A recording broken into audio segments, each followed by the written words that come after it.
নমস্কার, story officially চ্যানেলে আপনাদের প্রত্যেককে স্বাগত।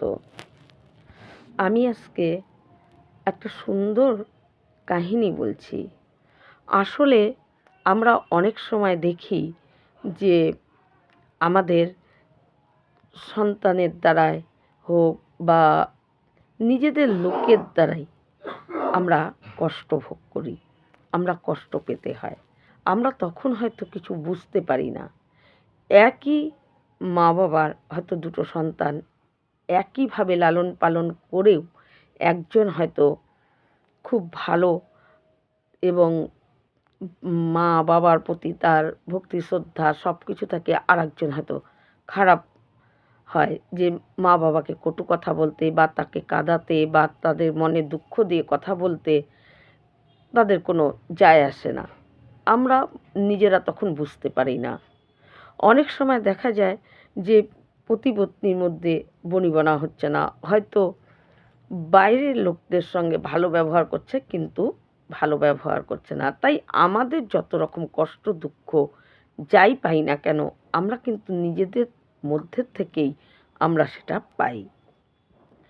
আসলে আমরা বুঝতে পারি না যে আমাদের এই কষ্ট পাওয়ার পেছনে কারণ কী, কিন্তু তারও একটা কারণ আছে।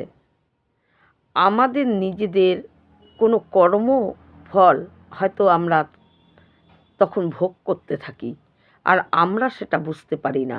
আসলে কর্ম আমরা যাই করি না কেন, তার ফল কর্ম কোনো দিন কাউকে ক্ষমা করতে জানে না। কর্মফল কিছুতেই ক্ষমা হয়নি। যে যেমন করবে কর্ম, তার সেই ফল ভোগ করতেই হবে। তাই অজান্তেও বা কোনো সময় আমরা অনেক সময় ভাবি যে কাউকে হয়তো একটু ঠকিয়ে একটু বেশি জিনিস নিলাম, মনে মনে ভাবি যে আমরা খুব লাভ করে ফেললাম। আসলে যে লাভ আমরা করেছি তার থেকে আরও অনেক বেশি সেই ফলটা আমাদের ভোগ করতে হয়। কিন্তু সেই সময় আমরা নিজেরা আনন্দ পেয়ে যাই যে আজকে আমি অনেকটা লাভ করলাম, বা কাউকে ঠকিয়ে নিজে হয়তো একটু খুশি হয়ে গেলাম, কিন্তু আসলে সেই খুশি চিরস্থায়ী থাকে না, সেটাও কর্ম হয়ে ভোগ করতেই হয়। আজ আমি সেই রকমই একটা কাহিনী বলবো। এক সাধু ছিল। সেই সাধু তার বিষয় আশয় সম্পত্তি এগুলো কোনো বিষয়ই তার কোনো লোভ বা আকাঙ্ক্ষা কোনো কিছুই ছিল না। সেই সাধু পুজো আশ্রা করত আর ঘুরে ঘুরে বেড়াতো।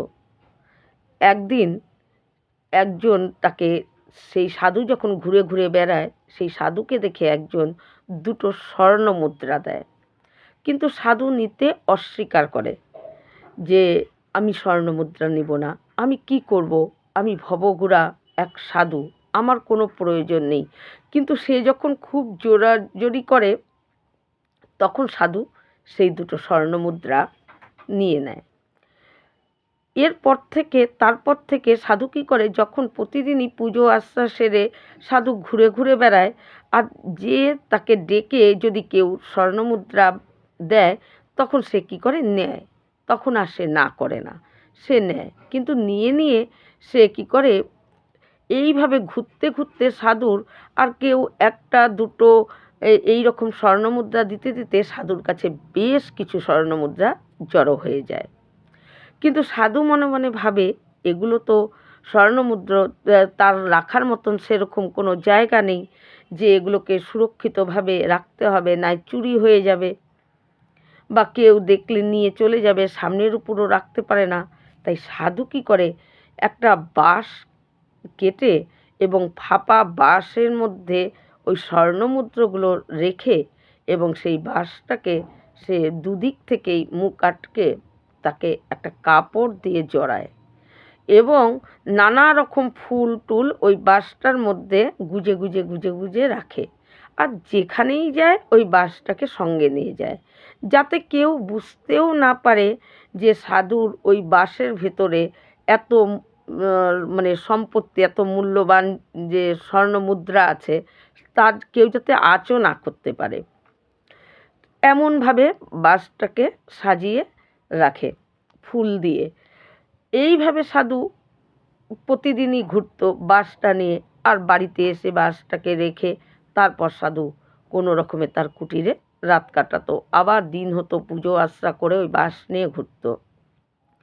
একদিন ঘুরতে ঘুরতে এক মানে সেই গ্রামেই এক মানে বধূ আর হলো তার পতি-পত্নী, তারা দুজন থাকে, তাদের কোনো সন্তান নেই। তাই সেই পত্নী এই ওই সাধুকে বলে যে জোর করে সাধুকে যে আমার বাড়িতে একদিন গিয়ে আপনি একটু সেবা নেবেন, একটু মানে সাধুকে একটু ভোজন করাবে, এর জন্য তাকে আমন্ত্রণ জানায়। সাধু তার কথায় রাজি হয়। তাই সাধু একদিন কি করে, ওই বাসটাকে নিয়েই সেই সাধু যখন নাকি তার বাড়িতে যায়, তারা যথারীতি যতটা সম্ভব তাদের সাধুকে আপ্যায়ন এবং আসন পেতে দেয়, বসতে দেয়, তাকে আদর আপ্যায়ন যত্ন সব কিছু করে। নানা রকম ব্যঞ্জন রান্না করে সাধুকে ভোজন করায়। এবং সাধু এই করতে করতে এবং যখন নাকি দেখে বেশ সন্ধ্যা গড়িয়ে গেছে, তাই সাধু সেদিনকে তার বাড়িতেই থেকে যায়, আর নিজের বাড়িতে আসে না। তাই সাধুকে একটা ঘর দেয় যে আপনি এই ঘরে আপনি আজকে রাতটা কাটান, কারণ রাত করে সেই সাধু আবার যাবে, তাই জন্য তাদেরকে সাধুকে থাকতে বলে। সাধু থেকে যায়। রাতের বেলা সাধু যখন নাকি বাসটাকে ওই যেই ঘরে সাধুকে শুতে দেয়, সেই ঘরে বাসটাকে খাড়া করে রেখে সাধু বিছানার মধ্যে শুয়ে পড়ে। এদিকে কিছুক্ষণ পর ওই বাড়িরই যে পত্নী, সে দেখে যে সাধু ঘরে ঘুমাচ্ছে, যেই ঘরে তাকে শুতে দিয়েছে সেই ঘরে সাধু ঘুমাচ্ছে, কিন্তু তার সম্বল ওই বাসটা পড়ে গেছে। তাই সে বাসটাকে আবার খাড়া করে উঠিয়ে দেওয়ার জন্য যায়। গিয়ে যখনই বাসটাকে উঠাতে যায়, দেখে বাসটা এত ভারী, এতটুকু বাস এত ভারী, তার ভিতরে সন্দেহ হয় যে বাস কেন এত ভারী। তাই তখন সে কী করে, সাধু তো ঘুমাচ্ছে, এই সুযোগে তারা কী করে, বাসটাকে নিয়ে তারা বাসের মুখটাকে খোলে এবং সব কিছু খুলে বাসটাকে যখন দেখে, তখন দেখে অতগুলো স্বর্ণমুদ্রা। কিন্তু তখন ওই অতগুলো স্বর্ণমুদ্রা দেখে তাদের ভিতরে লোভ জন্মায়। তারা ওই পতি-পত্নী দুইজন, তারা কী করে, ওই বাসের ভিতর থেকে যতগুলো স্বর্ণমুদ্রা আছে তারা সবগুলো বার করে নেয়। বার করে নিয়ে তারা বলে যে যে সাধু, ভবঘুরা সাধু, তার এত সম্পত্তি নিয়ে সে কী করবে? তার থেকে এই সম্পত্তি যদি আমাদের কাছে থাকে, আমাদের দরিদ্রতা দূর হয়। তাই তারা সাধুকে না বলেই সেই সম্পত্তি, তারা সম্পূর্ণ স্বর্ণমুদ্রাগুলো ঢেলে নিয়ে তার ভিতরে, সাধু যাতে বুঝতে না পারে তার জন্য তার ভিতরে পাথর ঢুকিয়ে ঠিক সেইভাবে আটকে সাধু যেই ঘরে ঘুমাচ্ছিল সেই ঘরে খাড়া করে রেখে দেয়। একদম সেইভাবে সকাল হয়ে যায় এবং সাধু প্রতিদিনের মতন ঘুম থেকে উঠে এবং তাদের সঙ্গে দেখা করে কথা বলে তাদেরকে আশীর্বাদ করে, কারণ তারা এতটা তাকে যত্নার্থী করেছে, সাধুর মন প্রসন্ন হয়ে যায়। তাই সাধু তাদেরকে আশীর্বাদ করে যে তারা নিঃসন্তান ছিল, যে তোমাদের একটা সন্তান হবে বলে আশীর্বাদ করে। করে সাধু সেই বাসটাকে নিয়ে চলে যায়। প্রয়াগে চলে যায়, কারণ প্রয়াগে সেই সময় কুম্ভ মেলা মানে অনুষ্ঠিত হওয়ার সময় হয়েছিল। তাই সাধু কুম্ভে চলে যায়, প্রয়াগে চলে যায়। কিন্তু সেখানে গিয়ে সাধু মনে মনে ভাবে যে আমার এই বাসটাকে নিয়ে ঘুরতে হচ্ছে, এতগুলো স্বর্ণমুদ্রা আমি বা কী করব? তার থেকে এই প্রয়াগের যদি দরিদ্রকে একদিন সেবা করাই, তাই আমার এই অর্থগুলো দিয়ে আমি দরিদ্রকে একদিন সেবা করাবো এই কুম্ভে। তাই কুম্ভের ভক্তবৃন্দ তারা আসে, তাদের দরিদ্র যারা, তাদেরকে ভোজন করানোর জন্য সাধু এক মন্দিরে যায়। মন্দিরে গিয়ে বলে পুরোহিতকে যে আমি এই প্রয়াগের যে সবাই দরিদ্র যারা আছে এই ভক্তবৃন্দ যারা আছে দরিদ্র, তাদেরকে আমি ভোজন করাতে চাই, আপনি যদি আয়োজন করে দেন। কিন্তু পুরোহিত বলে এর জন্য কিন্তু অর্থ লাগবে অনেক। তাই সাধু তখন বলে যে তুমি অর্থের চিন্তা করো না, অর্থ যা লাগে আমি দিয়ে দেব, কিন্তু তুমি আয়োজন করো। তো পুরোহিত রাজি হয় যে দরিদ্র ভোজন করানোর জন্য। পুরোহিত বলে ঠিক আছে, আপনি যদি অর্থ দেন তাহলে আমি আয়োজনের ব্যবস্থা করে দেবো। তাই পুরোহিত যখন আয়োজনের ব্যবস্থা করবে, সেই সময় সাধুর কাছে অর্থ চায় যে অর্থ আপনি দিবেন বলছেন, তাহলে অর্থ দিন। অর্থ আপনি না দিলে আমি কি করে আয়োজন করব। সাধু বলে ঠিকই তো, আমি অর্থ দিচ্ছি বলে সাধু সেই বাঁশটাকে মুখটা খোলে। বাঁশের মুখটা খুলে সাধু যেই স্বর্ণমুদ্রা বাঁশ থেকে বার করার জন্য ঢালে, তখন দেখে কিছু পাথর বার হয়।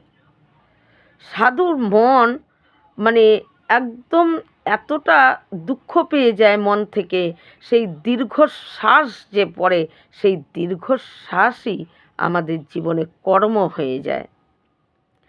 ওই সাধু তার ভিতরে সে উপরে কোনো অভিশাপ বা কোনো কিছু না দিলেও কিন্তু সাধু বুঝতে পারে যে তার এই স্বর্ণমুদ্রাগুলো কে নিয়েছে, কারা নিয়েছে। সাধু বুঝতে পারে, কারণ সাধু তার বাড়ির থেকেই প্রয়াগে এসেছে, তাই সাধু বুঝতে পারে। এবং তার ভিতরে যে একটা দুঃখ এবং মনের ভিতরে হৃদয় থেকে যে দুঃখ, তার যে দীর্ঘশ্বাস শ্বাস, সেটা তাদের ওই দম্পতিদের ভিতরে, সেটাই কিন্তু তাদের দুঃখের কারণ হয়ে যায়। আমরা হয়তো তখন বুঝতে পারি না, কিন্তু এই সমস্ত কাজের জন্যই জীবনের দুঃখ কষ্ট নেমে আসে। তাই সাধু যখন দেখে যে কিছু পাথর, তখন সে আর আয়োজন করতে পারেনি দরিদ্রদের সেবা দেওয়ার জন্য। তার মনের যে এতটাই ইচ্ছা ছিল, সেই ইচ্ছা তার পূরণ হলো না। সাধু এতটা দুঃখ পেয়ে যায় মন থেকে, তখন পুরোহিতরাও আর আয়োজন করে না, কারণ অর্থই তো নেই, কি দিয়ে করবে। সাধু মনের দুঃখে জলে ঝাঁপ দেয় এবং সে তার এই দরিদ্রর সেবা করাবে, সেটাও পূরণ হলো না। আর তার মনের মধ্যে এতটা দুঃখ পেয়ে যায়, সাধু কী করে, জলে ঝাঁপ দিয়ে তার প্রাণ ত্যাগ করে, আত্মহত্যা করে নেয়, যেটাকে শাস্ত্রে মহাপাপ বলা হয়। সেই পাপ কাজ সাধু করতে বাধ্য হয়ে যায়, কারণ তার দুঃখে। যেহেতু সে প্রয়াগে যার আশা ছিল এবং এতটা সে আশা নিয়ে যে কাজটা করতে গেছে, কিন্তু দেখে যে তার অর্থ নেই, তাই মনের থেকে তার দীর্ঘশ্বাস এবং দুঃখ সেটার সহকারে তার যখন আত্মহত্যা করে ফেলে, এবং তার কিছুদিন পরেই সেই দম্পতি যে স্বামী স্ত্রী, তাদের সেই পত্নী গর্ভবতী হয় এবং সময় অনুযায়ী তার এক পুত্র হয়। কিন্তু পুত্র হওয়ার পর থেকে সেই পুত্র আর কোনো দিন সুস্থ থাকে না, অসুস্থ। তাই মা বাবা যতক্ষণ পুত্র অসুস্থ থাকে, সন্তান অসুস্থ থাকে, ততক্ষণ তাকে বাঁচানোর জন্য চেষ্টা তো তারা করতেই থাকে। তাই তারা আর ওই সাধুর অর্থ দিয়ে তারা একটা ব্যবসা খুলেছিল, আর সেই ব্যবসাটা ভালোই চলছিল।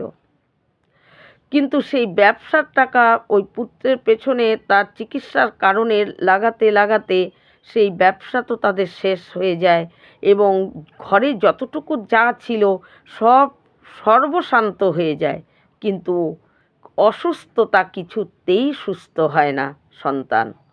কিন্তু এতদিন পর তাদের একটা সন্তান হয়েছে, কিন্তু তার সেই অসুস্থতা, এইভাবে চিকিৎসার পর চিকিৎসা করতে করতে তাদের সমস্ত ধন সম্পদ সব কিছু শেষ হয়ে যায়। ব্যবসা যেটা খুলেছিল সেটাও সব শেষ হয়ে যায়। আর সম্বল বলতে তাদের শুধু ওই বাড়িটা আছে, আর কিচ্ছু নেই। এদিকে এই অসুস্থ ছেলেকে সুস্থ করতে করতেই ছেলে বেশ কিছুটা বড় হয়ে যায়।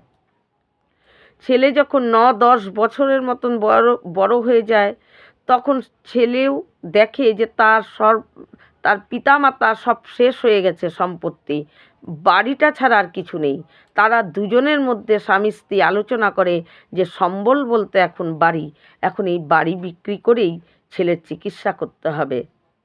কিন্তু তখন সেই সময় তাদের তখন হাতে আর চিকিৎসা করার মতন কোনো অর্থ নেই বাড়ি ছাড়া।